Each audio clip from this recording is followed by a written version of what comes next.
Hi my dear students. ഇന്ന് നമ്മൾ discuss ചെയ്യാൻ പോകുന്നത് സൂപ്പർപോസിഷൻ പ്രിൻസിപ്പിളും പിന്നെ മറ്റ് ടോപ്പിക്കുകളുമാണ്. ഒന്ന് നോക്കാം. കുളംബ്സ് ലോ എന്ന് പറയുന്ന ലോനെ കുറിച്ച് നമുക്ക് നന്നായിട്ട് അറിയാം. സൂപ്പർപോസിഷൻ പ്രിൻസിപ്പിൾ പഠിക്കുന്നതിന് മുമ്പ് ആദ്യം എന്താണ് കുളംബ്സ് ലോ എന്നുള്ളതൊന്നുകൂടെ റിവിഷൻ ചെയ്യേണ്ടതുണ്ട്. ഫോഴ്സ് ഓഫ് അട്രാക്ഷൻ റിപ്പൽഷൻ്റെ ഇക്വേഷൻ നമുക്കറിയാം. F is equal to 1/4π∼0 Q1 Q2 R² ആണ്. എന്താണ് സൂപ്പർപോസിഷൻ പ്രിൻസിപ്പിൾ എന്ന് പറയുന്നതിന് മുമ്പ് നമുക്ക് നേരിട്ട് ഡെറിവേഷനിലേക്ക് പോവാം. നമുക്ക് ഡെഫിനേഷൻ അവസാനം പറയാം. സൂപ്പർപോസിഷനിങ് എന്ന് പറഞ്ഞാൽ ടോട്ടൽ സമ്മേഷൻ എന്നൊരു അർത്ഥം കൂടിയുണ്ട്. നോക്കൂ, Q1 എന്ന് പറയുന്ന ഒരു ചാർജ് ഉണ്ട്.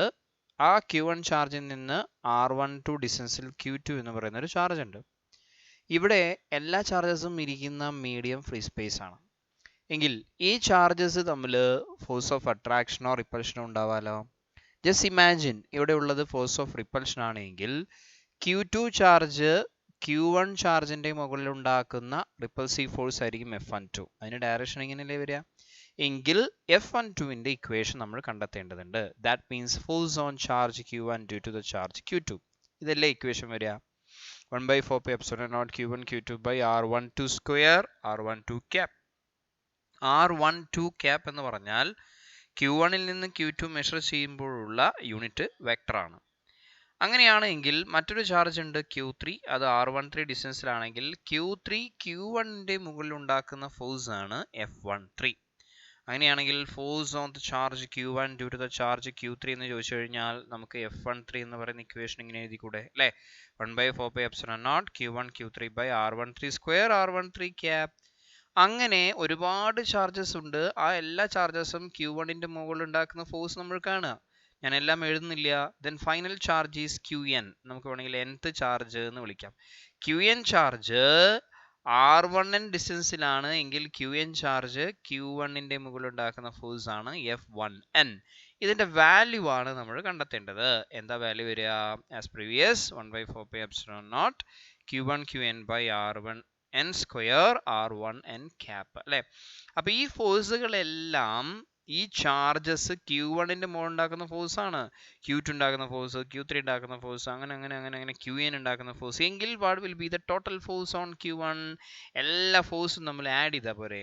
അപ്പൊ എല്ലാ ഫോഴ്സും നമ്മൾ ആഡ് ചെയ്യണം. അപ്പൊ F12 ഇവിടെ കിടക്കുന്നുണ്ട്, F13 ഇവിടെ ഉണ്ട്, F1n ഉണ്ട്, എല്ലാം കൂടെ ആഡ് ചെയ്യുക. F12 plus F13 plus etcetera plus F1n. അപ്പൊ ഇവിടെ ഒരു കാര്യം മനസ്സിലാക്കേണ്ടത്, ഒരു ചാർജിന്റെ മുകളിൽ ഒരു സിസ്റ്റം ഓഫ് ചാർജസ് ഉണ്ടാക്കുന്ന ഫോഴ്സ് നമ്മൾ എന്ത് ചെയ്തു? കണ്ടെത്തി. എങ്ങനെ കണ്ടെത്തി? എല്ലാ ഫോഴ്സുകളും തമ്മിൽ ആഡ് ചെയ്തു അല്ലെ. This is called superposition principle. അതായത് നമുക്ക് തന്നെ ഷോർട്ടായിട്ട് പറയാം, ഒരു ചാർജിന്റെ മുകളിൽ ഒരു സിസ്റ്റം ഓഫ് ചാർജസ് ഉണ്ടാക്കുന്ന ഫോഴ്സ് കിട്ടാൻ എല്ലാ ഇൻഡിവിജ്വൽ ഫോഴ്സുകളും തമ്മിൽ സം ചെയ്താൽ മതി. അതിനെ എങ്ങനെയും പറയാം, superposition principle states that if a number of charges are interacting the total force on a charge is a vector sum of individual forces excited by it all other charges. അതായത് ഓരോ ചാർജിന്റെയും ആ individual forces add ചെയ്തതിന് തുല്യമാണ് അല്ലെ. ഇനി ഇതിനെ നമുക്ക് വീണ്ടും ഒരു ഷോർട്ട് ഫോമിലേക്ക് മാറ്റാം. നോക്കൂ എങ്ങനെയാണെന്നുള്ളത് നോക്കൂ. ഇതാണല്ലോ നമുക്ക് ഫൈനലി കിട്ടിയ ചാർജ് അല്ലെ ഫോഴ്സിന്റെ ഇക്വേഷൻ. ഇതിൽ Q1 എന്ന് പറയുന്നത് ഒരു കോമൺ ഫാക്ടർ ആണ്. 1/4π∼0 കോമൺ ഫാക്ടർ ആണ്. അപ്പൊ നമുക്ക് Q1നെയും 1/4π∼0നെയും ഔട്ട് ചെയ്താൽ Q1/4π∼0 ആയിട്ട് ഔട്ട് ചെയ്യാം അല്ലെ. ഇവിടെ ബാക്കി റിമൈനിങ് ആയിട്ട് ഉണ്ടാവുക എത്രയാണ്? Q2 R12² R12 cap. ഇവിടെ ഉണ്ടാവുക ഏതാണ്? Q3 R13² R13 cap. അങ്ങനെ ഇതിലുള്ളത് നമുക്ക് കിട്ടും. ഇത് നമുക്ക് വേണമെങ്കിൽ സമ്മേഷൻ കൊടുക്കാം. എങ്ങനെ സമ്മേഷൻ? സ്റ്റാർട്ടിങ് Q2 ആണ് അല്ലെ. Q2 Q3 etcetera Qn R12 R13 etcetera R1n R12 R13 etcetera R1n. അത് ക്യാപ്പ് ഉള്ളത് അല്ലെ. അപ്പൊ ഇതിൽ ഇൻക്രിമെന്റ് നോക്കുന്ന സമയത്ത് 2 മുതൽ n വരെയാണ് വരുന്നത്. നമുക്ക് ഇങ്ങനെ കൊടുക്കാം Q1/4π∼0. അത് ഇവിടെ എന്തായാലും ഔട്ട് സൈഡ് ഉണ്ട്. സമ്മേഷൻ എവിടെ നിന്ന് തുടങ്ങണം? 2 to n. കാരണം ഇവിടെ 2 എന്നാണ് തുടക്കം അല്ലെ. 2 to n Qi. ഇപ്പൊ ഐയുടെ വാല്യൂ 2 ആണെന്ന് വിചാരിക്കുക. ഐയുടെ വാല്യൂ 2 ആണെങ്കിൽ Qi എന്നുള്ളത് എന്താവും? Q2 ആവും അല്ലെ. R1i² എന്നുള്ളത് R12² ആവും. ദാറ്റ് മീൻസ് ദിസ് വാല്യൂ ഐയുടെ വാല്യൂ 2 ആവുന്ന സമയത്ത് R1i cap എന്ന് പറയുന്നത് എത്രയാവും? R12 cap എന്ന് പറയുന്നതാവും അല്ലെ. നെക്സ്റ്റ് വാല്യൂ 3 ആകുമ്പോൾ ഇത് കിട്ടും, നെക്സ്റ്റ് വാല്യൂ 4 ആകുമ്പോൾ അടുത്ത് കിട്ടും, അങ്ങനെ n ആവുന്ന സമയത്ത് ഇത് കിട്ടും. അപ്പൊ ഇതാണ് സൂപ്പർപോസിഷൻ പ്രിൻസിപ്പിൾ. അപ്പൊ അതിന്റെ സെന്റൻസ് നന്നായിട്ട് ഓർമ്മിച്ച് വെക്കാനായിട്ടോ, അത് എക്സാമിനേഷൻ ചോദിക്കാറുണ്ട്. നമ്മൾ അടുത്തൊരു കേസിലേക്ക് പോകുന്നു. Electric field. ഇലക്ട്രിക് ഫീൽഡ് പഠിക്കുന്നതിന് മുമ്പ് എനിക്ക് തോന്നുന്നു നമ്മൾ ഒരു കാര്യം ഓർമ്മിക്കണം. നമ്മൾ പഠിച്ചിട്ടില്ലേ മാഗ്നറ്റിന്റെ കാര്യം? മാഗ്നറ്റിന്റെ ചുറ്റുഭാഗത്ത് മാഗ്നറ്റിന്റെ എനർജി ഉണ്ട്. അത് നമ്മുടെ കണ്ണുകൊണ്ട് നമുക്ക് കാണാൻ പറ്റില്ല. പക്ഷേ അതിൻ്റെ തൊട്ടടുത്ത് ഒരു ആണിയോ എന്തെങ്കിലും ഒന്ന് കൊണ്ടുവന്ന് വെച്ച് കഴിഞ്ഞാൽ എന്ത് സംഭവിക്കുന്നു? അതിലേക്ക് അട്രാക്ട് ചെയ്യുന്നത് കാണാം. എന്താ കാരണം? മാഗ്നറ്റിന്റെ ഒരു എനർജി ഉള്ളതുകൊണ്ടാണ്. ആ എനർജീനെ വിളിക്കുക മാഗ്നറ്റിക് ഫീൽഡ് എന്നല്ലേ? ആ മാഗ്നറ്റിക് ഫീൽഡുകൾ ലൈനുകളായിട്ടാണ് നമ്മൾ കൺസിഡർ ചെയ്യുന്നത്. ശരിക്കും പറഞ്ഞാൽ ഇതൊക്കെ ഇമാജിനറി ലൈനാണ്. അവിടെ അങ്ങനെ ലൈനൊന്നും ആരും വരച്ചു വെച്ചിട്ടില്ല. ദീസ് ഇമാജിനറി ലൈൻസ് ആണ്. ഈ ലൈൻസിനെ വിളിക്കുന്ന പേരാണ് മാഗ്നറ്റിക് ഫീൽഡ് ലൈൻസ്. ഇതൊക്കെ മാഗ്നറ്റിന്റെ കാര്യമാണ് കേട്ടോ. അതേപോലെ തന്നെ ചാർജുകളുടെ ചുറ്റുഭാഗത്തുള്ള എനർജീനെ വിളിക്കുന്ന പേരാണ് ഇലക്ട്രിക് ഫീൽഡ്. ഈ ഇലക്ട്രിക് ഫീൽഡ് ഉള്ളത് കൊണ്ടാണ് ചാർജുകൾക്ക് പരസ്പരം അട്രാക്ട് ചെയ്യാനും റിപ്പൽ ചെയ്യാനും പറ്റുന്നത്. അതുകൊണ്ട് ഇലക്ട്രിക് ഫീൽഡിന്റെ ഒന്നാമത്തെ ഡെഫിനിഷൻ നോക്കൂ. Electric field is A region of space around A charge or A system of charges within which the charge particle experience an electrostatic force. ആ മറ്റൊരു ചാർജിന് ഇലക്ട്രോസ്റ്റാറ്റിക് ഫോഴ്സ് ഉണ്ടാവണമെങ്കിൽ എന്ത് ചെയ്യണം? ഒന്നാമത്തെ ചാർജിന്റെ ഫീൽഡിൽ ഇരിക്കണം, ആ എനർജിയിൽ ഇരിക്കണം. അതല്ലെങ്കിൽ മറ്റൊരു ഡെഫിനിഷൻ കൂടെ പറയാം. The space surrounding a charge where its effect can be felt is called electric field. ഒരു ചാർജിന്റെ എനർജി, ഒരു ചാർജിന്റെ എഫക്റ്റ് എന്ത് ചെയ്യുന്നു? കിട്ടുന്ന ആ ഏരിയനെ വിളിക്കുന്ന പേരും എന്ത് തന്നെയാണ്? ആ സ്ഥലത്തിനെ വിളിക്കുന്ന പേര് എന്ത് തന്നെയാണ്? ഇലക്ട്രിക് ഫീൽഡ് ആണ് കേട്ടോ. അത് മറക്കരുത്. നമ്മൾ properties of electric field lines, നമ്മൾ മാഗ്നറ്റിക് ഫീൽഡ് ലൈൻസ് ഉണ്ടെന്ന് പറഞ്ഞില്ലേ? അതുപോലെ തന്നെ ചാർജുകളുടെ ഇലക്ട്രിക് ഫീൽഡ് ലൈൻസും ഉണ്ട്. ആ ലൈൻസ് എന്ന് പറയുന്ന ഇമാജിനറി ലൈൻസ്. നമ്മൾ അതിന്റെ പ്രോപ്പർട്ടീസ് ആണ് പഠിക്കാൻ പോകുന്നത്. ഒന്നാമത്തെ പ്രോപ്പർട്ടി നോക്കിയാൽ electric field lines R imaginary lines. ഇതെന്താണ്? ഇമാജിനറി ലൈൻസ് ആണ്. നമുക്ക് നോക്കിയാലൊന്നും കാണില്ല, പക്ഷെ അവിടെ ഉണ്ട്. നമ്മളതിനെ ലൈനുകളായിട്ട് കൺസിഡർ ചെയ്യുന്നു. അതിന്റെ ഡയറക്ഷൻ നമ്മൾ നോക്കണം. പോസിറ്റീവ് ചാർജിന്റെ ഇലക്ട്രിക് ഫീൽഡ് ലൈൻസ് ഔട്ട്വേർഡ് ആയിരിക്കും, അതായത് പോസിറ്റീവിൽ നിന്ന് പുറത്തേക്ക് പോകുന്ന തരത്തിലായിരിക്കും. പക്ഷെ നെഗറ്റീവ് ചാർജിന്റെ എങ്ങനെയാണ്? അതിന്റെ ഉള്ളിലേക്ക് വരുന്ന തരത്തിലായിരിക്കും. That means inward in direction. അപ്പോൾ ഇത് ഓർമ്മിച്ച് വെക്കണം കേട്ടോ. മൂന്നാമത്തെ പ്രോപ്പർട്ടി നോക്കൂ. ഇലക്ട്രിക് ഫീൽഡ് ലൈൻസ് പോസിറ്റീവിൽ നിന്ന് തുടങ്ങി നെഗറ്റീവിൽ അവസാനിക്കുന്നു. ഇവിടെ പോസിറ്റീവ് ചാർജ് കാണാനുണ്ടോ? പോസിറ്റീവിൽ നിന്ന് എല്ലാ ഇലക്ട്രിക് ഫീൽഡ് ലൈൻസും ഔട്ട്വേർഡ് ആണ്. നെഗറ്റീവിലേക്ക് എല്ലാ ഇലക്ട്രിക് ഫീൽഡ് ലൈൻസും ഇൻവേർഡ് ആണ്. അപ്പോൾ ഒരു പോസിറ്റീവിനെയും നെഗറ്റീവിനെയും തൊട്ടടുത്ത് വെച്ചാൽ അവരുടെ ഇലക്ട്രിക് ഫീൽഡ് ലൈൻസ് കൂടി ചേർന്ന് പോസിറ്റീവിൽ നിന്ന് ഔട്ട്വേർഡ്, നെഗറ്റീവിൽ ഇൻവേർഡ്. ഇത് തിരിച്ചു വരുന്നുണ്ടോ? ഓക്കെ, ഇല്ല. അപ്പോൾ നമുക്ക് പറയാം പോസിറ്റീവിൽ നിന്ന് എമിനേറ്റ് ചെയ്ത് നെഗറ്റീവിൽ പോയി അവസാനിക്കുന്നു എന്ന് പറയാം. നാലാമത്തെ നോക്കൂ. നമുക്ക് ഒരു ഇലക്ട്രിക് ഫീൽഡ് ലൈൻസിന്റെ ഡയറക്ഷൻ നമുക്ക് കണ്ടെത്തണം. അപ്പോൾ ഇവിടെ കാണാനുണ്ടോ? ഈ ഒരു കേർവ്ഡ് ആയിട്ടുള്ളത് ഒരു ഇലക്ട്രിക് ഫീൽഡ് ആണെന്ന് വിചാരിക്കുക. അതിന്റെ ഡയറക്ഷൻ ഇവിടെ കാണുന്നുണ്ട്. നമുക്ക് വേണ്ടത് ഈ ഇലക്ട്രിക് ഫീൽഡ് ലൈൻസിലെ പി എന്ന് പറയുന്ന പോയിന്റിന്റെ ഡയറക്ഷൻ ആണ്. പി എന്ന് പറയുന്ന പോയിന്റിലെ ഇലക്ട്രിക് ഫീൽഡിന്റെ ഡയറക്ഷൻ എങ്ങനെയായിരിക്കും? അപ്പോൾ അത് കണ്ടെത്താൻ വേണ്ടി എന്ത് ചെയ്യണം എന്നറിയോ? ഈ പി എന്ന് പറയുന്ന പോയിന്റിൽ നമ്മളൊരു എന്ത് വരയ്ക്കണം? ടാൻജന്റ് വരയ്ക്കണം, അല്ലെ? തൊടുവര എന്നാണ് മലയാളത്തിൽ പറയാ. ഈ ടാൻജന്റ് വരച്ചാൽ ടാൻജന്റിന്റെ ഡയറക്ഷൻ എന്താണോ അത് തന്നെയാണ് പി എന്ന് പറയുന്ന പോയിന്റിലെ ഇലക്ട്രിക് ഫീൽഡിന്റെ ഡയറക്ഷൻ. അപ്പൊ നമുക്ക് പറയാം ഇലക്ട്രിക് ഫീൽഡ് ലൈൻസിന്റെ ഡയറക്ഷൻ കിട്ടാൻ എന്ത് ഡ്രോ ചെയ്താൽ മതി? ടാൻജന്റ് ഡ്രോ ചെയ്താൽ മതി. നെക്സ്റ്റ് പ്രോപ്പർട്ടി നോക്കൂ. Two electric field lines of force never intersect each other. രണ്ട് ഇലക്ട്രിക് ഫീൽഡ് ലൈൻസ് ഒരിക്കലും കൂട്ടിമുട്ടില്ല. നോക്കൂ, ഈ പി എന്ന് പറയുന്ന പോയിന്റിൽ കൂട്ടിമുട്ടി എന്ന് വിചാരിക്കുക. ഇത് ഒരിക്കലും നടക്കില്ല കേട്ടോ. ഈ ഫിഗറിൽ വരച്ചിരിക്കുന്നത് മിസ്റ്റേക്ക് ആണ്, തെറ്റാണ്. കാരണം ഇത് ഒരിക്കലും നടക്കില്ല. പക്ഷെ ഇങ്ങനെ കൂട്ടിമുട്ടി എന്ന് വിചാരിക്കുക. അങ്ങനെ കൂട്ടിമുട്ടിക്കഴിഞ്ഞാൽ പി എന്ന് പറയുന്ന പോയിന്റിലെ ഇലക്ട്രിക് ഫീൽഡിന്റെ ഡയറക്ഷൻ ഏതാണെന്ന് ചോദിച്ചു കഴിഞ്ഞാൽ നമ്മൾ ഈ ഒന്നാമത്തെ ഡയറക്ഷനും രണ്ടാമത്തെ ഡയറക്ഷനും പറയേണ്ടി വരില്ലേ?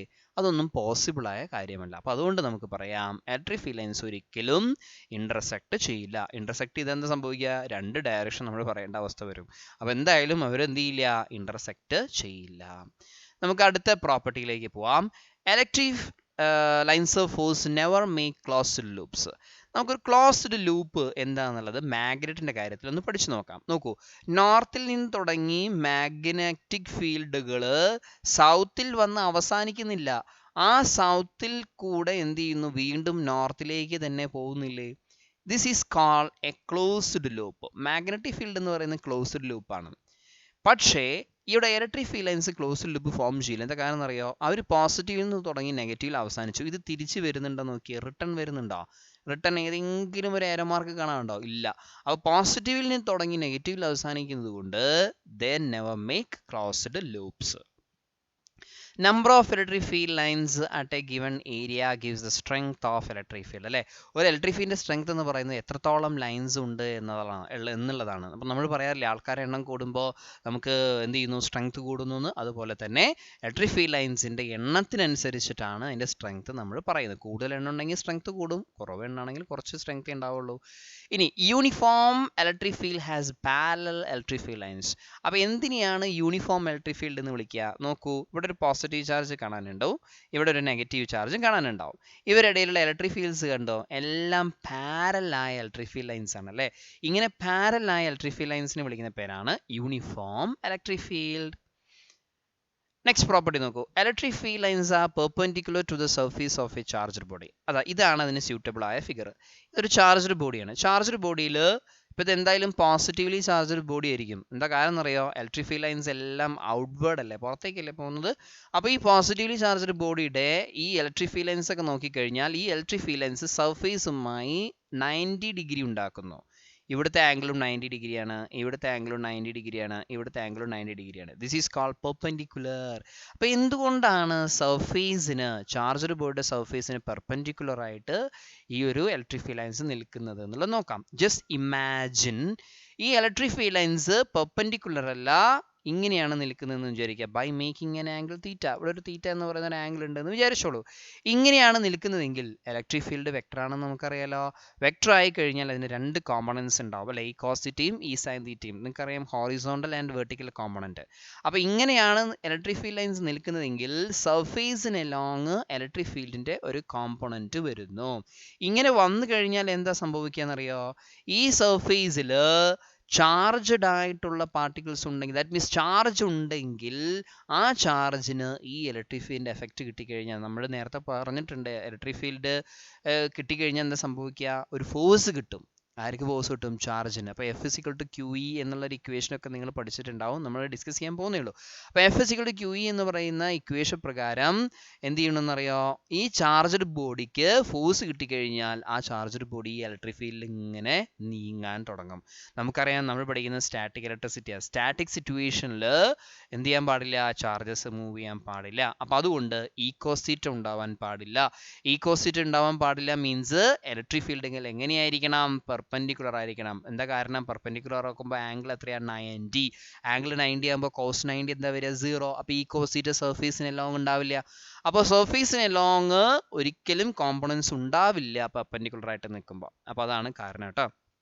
അടുത്ത പ്രോപ്പർട്ടി നോക്കൂ, electric field lines do not passes through a conductor. ഒരു കണ്ടക്ടറിലൂടെ ഒരിക്കലും ഇലക്ട്രിക് ഫീൽഡ് ലൈൻസ് പാസ് ചെയ്ത് പോകില്ല. ഇതിനെ ഇലക്ട്രോസ്റ്റാറ്റിക് ഷീൽഡിംഗ് എന്നാണ് പറയുന്നത്. നമ്മുടെ അടുത്ത ചാപ്റ്ററിൽ നമ്മൾ ഡിസ്കസ് ചെയ്യുന്നതാണ്. അപ്പോൾ ഇന്റീരിയറിൽ ഉണ്ടാവില്ല കേട്ടോ, അത് നോക്കുക. പക്ഷേ ഒരു ഇൻസുലേറ്ററിൻ്റെ ഉള്ളിൽ കൂടെ എന്ത് ചെയ്യുന്നു, ഇലക്ട്രിക് ഫീൽഡ് ലൈൻസ് പാസ് ചെയ്ത് പോകുന്നു. അപ്പോൾ ഇത്രയും പ്രോപ്പർട്ടീസ് നിങ്ങൾ ഓർമ്മിച്ച് വെക്കണം. ഇനി നമ്മൾ പഠിക്കാൻ പോകുന്നത് electric field strength or electric field intensity or electric field. നമുക്ക് ഈ 3 ടേംസ് വേണമെങ്കിലും പറയാം. ഇപ്പോൾ എന്തായാലും ഇലക്ട്രിക് ഫീൽഡ് ഇൻറ്റൻസിറ്റി എന്ന് പഠിക്കുക. ഒരു പോയിന്റിൽ ഒരു ചാർജ് ഉണ്ടാക്കുന്ന ഇലക്ട്രിക് ഫീൽഡ് ഇൻറ്റൻസിറ്റിയാണ് നമ്മൾ പഠിക്കാൻ പോകുന്നത്. ജസ്റ്റ് ഇമാജിൻ, Q എന്ന് പറയുന്ന ഒരു ചാർജ് ഉണ്ട്. ഇതൊരു വലിയൊരു ചാർജാണ്, ഇതൊരു കുഞ്ഞൊരു ചാർജാണ്. This is called source charge and this is called test charge. രണ്ടും ഇരിക്കുന്ന ഡിസ്റ്റൻസ് R ആണ്.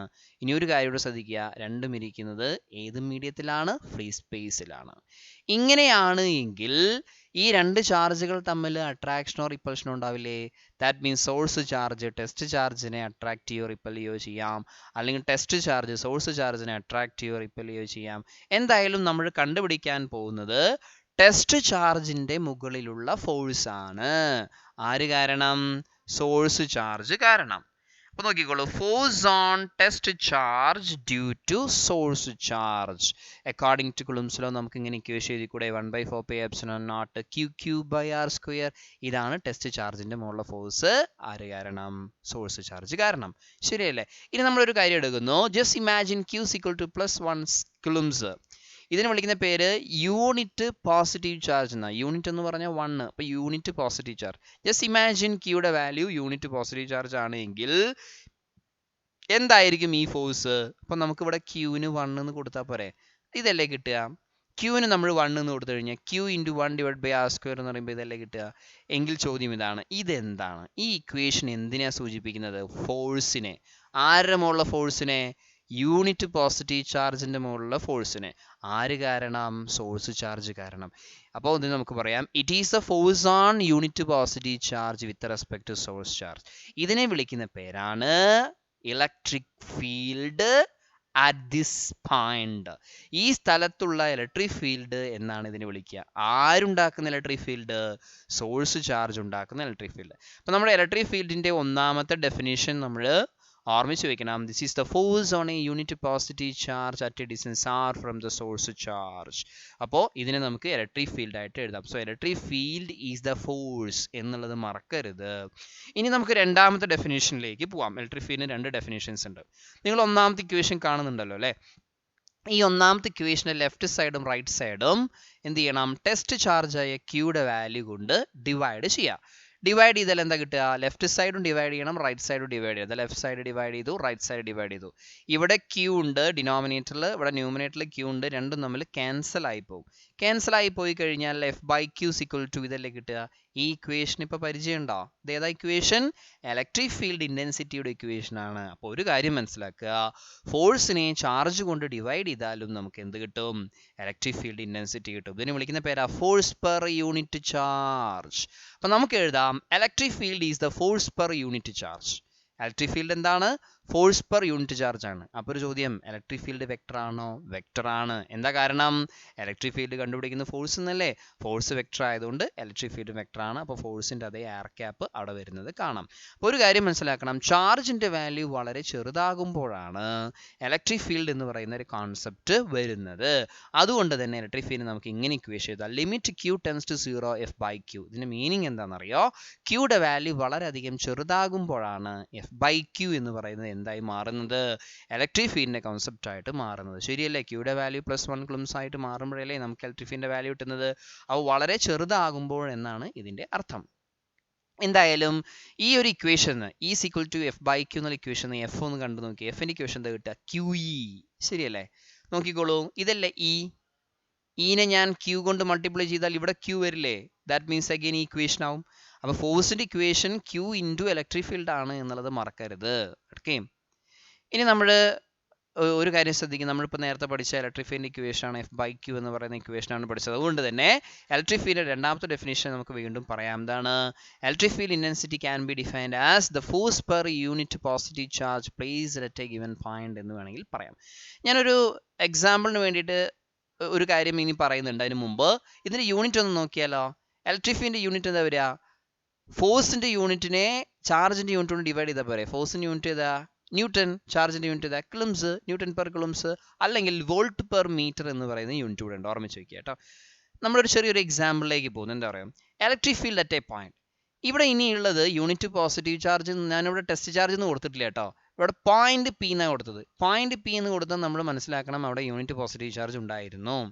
അപ്പോൾ ക്യൂ എന്ന് പറയുന്ന സോഴ്സ് ചാർജ് ഉണ്ട്, ആർ ഡിസ്റ്റൻസിൽ ഒരു പോയിന്റ് പി ഉണ്ട്. എങ്കിൽ പിയിൽ ക്യൂ ഉണ്ടാക്കുന്ന ഇലക്ട്രിക് ഫീൽഡ് എത്രയാണെന്ന് ചോദിച്ചു കഴിഞ്ഞാൽ ആസ് പ്രീവിയസ് എഴുതിയ പോലെ 1/4πε0 Q/r² എന്ന് എഴുതണം. അപ്പോൾ ഒരു കാര്യം മനസ്സിലാക്കുക, ഇവിടെ യൂണിറ്റ് പോസിറ്റീവ് ചാർജ് ഉണ്ടായിരുന്നു, അതിൻ്റെ മുകളിലുള്ള ഫോഴ്സ് ആണ് എന്നുള്ളത് ഓർമ്മിക്കുക. ഇപ്പോൾ അത് മനസ്സിൽ മാത്രം വയ്ക്കുക. Just imagine it is A point. ഇതൊരു പോയിന്റ് ആണെങ്കിൽ ക്യൂ ചാർജ് ആർ ഡിസ്റ്റൻസിൽ ഉണ്ടാക്കുന്ന ഇലക്ട്രിക് ഫീൽഡിന്റെ വാല്യൂ ആണ് ഇത്. അപ്പോൾ ഇലക്ട്രിക് ഫീൽഡ് കിട്ടാൻ എന്തൊക്കെ വേണം? ഒരു ചാർജും ഒരു ഡിസ്റ്റൻസും ഒരു പോയിന്റും മതി എന്നർത്ഥം അല്ലേ? Thank you very much.